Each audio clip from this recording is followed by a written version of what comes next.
Montel Alexander Bowman.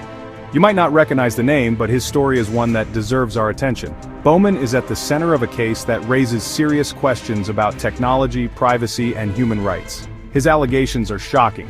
He claims that advanced technology is being used against him. He says it's happening in a way that violates his basic rights. Bowman's story is complex. It's full of technical jargon and legal terms, but at its core, it's a story about an individual claiming to be a victim of something extraordinary, something disturbing. Bowman's claims, if true, have profound implications for all of us. They force us to confront uncomfortable truths about the potential for technology to be used for harm. This isn't about science fiction, this is about the real world, and it's about one man's fight for justice in the face of what he believes is a grave injustice. Bowman's story is just beginning to unfold, but it's already raising more questions than answers.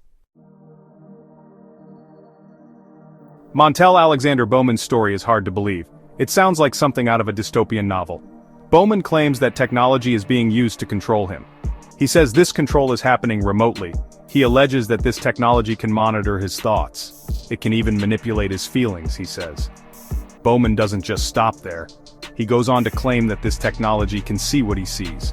He says it can even control his physical movements. Imagine someone else being able to see through your eyes, hear your thoughts, and even make you move against your will.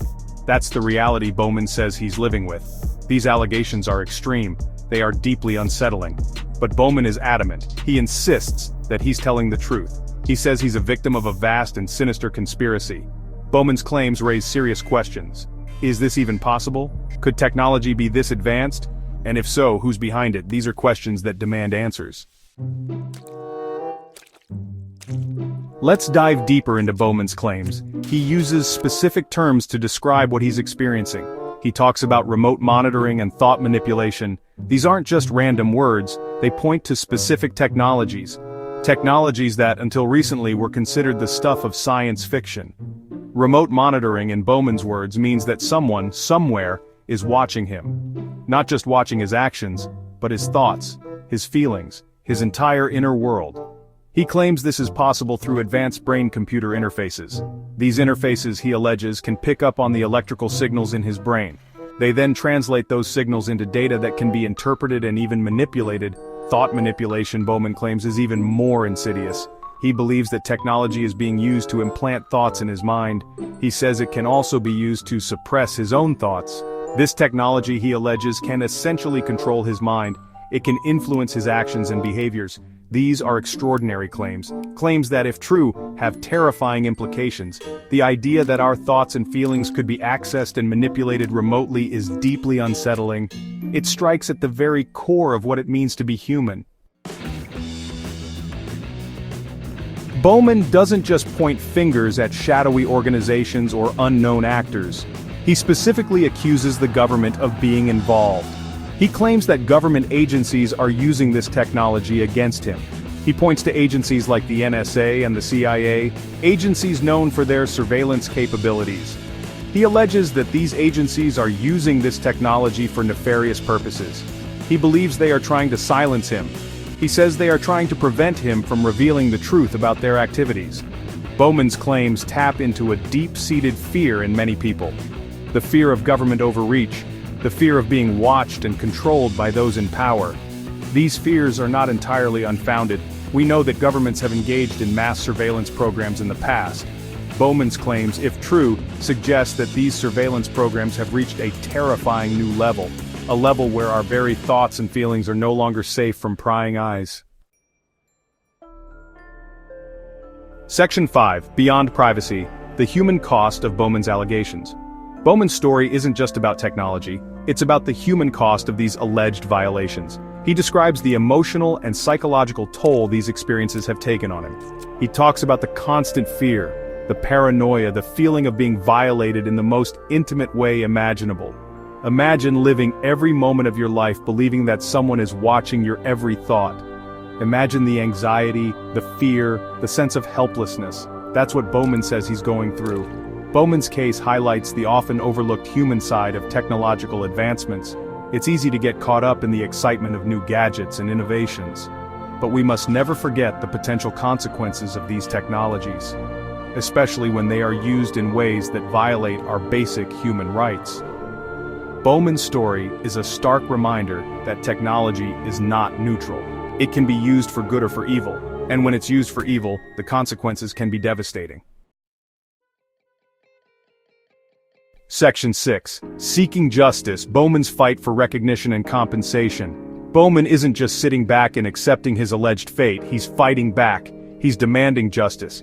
He's filed lawsuits against the government. He's seeking compensation for the harm he says he's suffered. Bowman's legal battle is significant. It raises important questions about accountability. If the government is indeed using this technology in the way Bowman describes, who is responsible?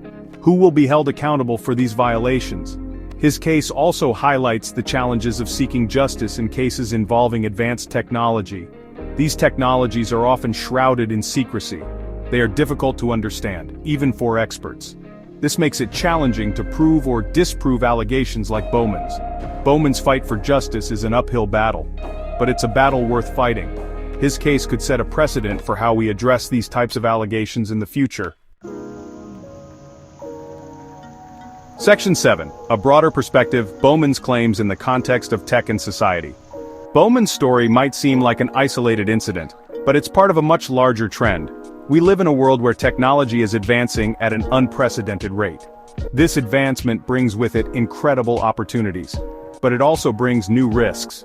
One of the biggest risks is the potential for technology to be used for surveillance and control. We're already seeing this happening in some parts of the world. Governments are using facial recognition technology to track citizens. They're using artificial intelligence to censor information and suppress dissent. Bowman's claims, if true, suggest that these trends are even more advanced and insidious than we realize. They suggest that our thoughts and feelings, the very essence of who we are, could be vulnerable to technological manipulation. Bowman's story is a wake-up call. It's a call for us to be more aware of the potential downsides of technology. It's a call for us to demand greater transparency and accountability from those who develop and deploy these technologies. Section 8. The need for investigation. Unraveling the truth behind Bowman's story. Bowman's allegations are serious. They demand our attention, but they also demand scrutiny.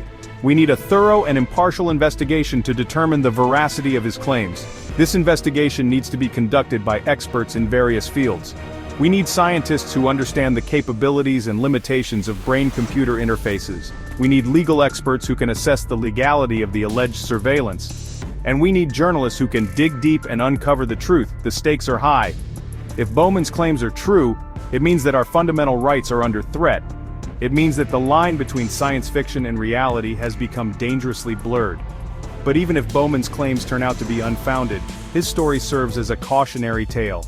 It reminds us of the importance of vigilance, the importance of questioning authority, and the importance of protecting our privacy and our freedom in an increasingly technological world.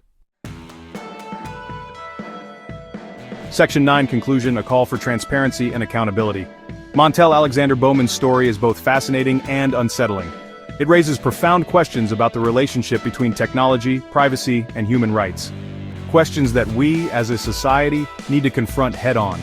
Whether or not Bowman's claims are ultimately proven true, his case highlights the urgent need for greater transparency and accountability in the development and deployment of advanced technologies. We can't afford to wait until it's too late. We need to act now to ensure that technology is used for good, not for control and oppression. The future of our freedom may depend on it.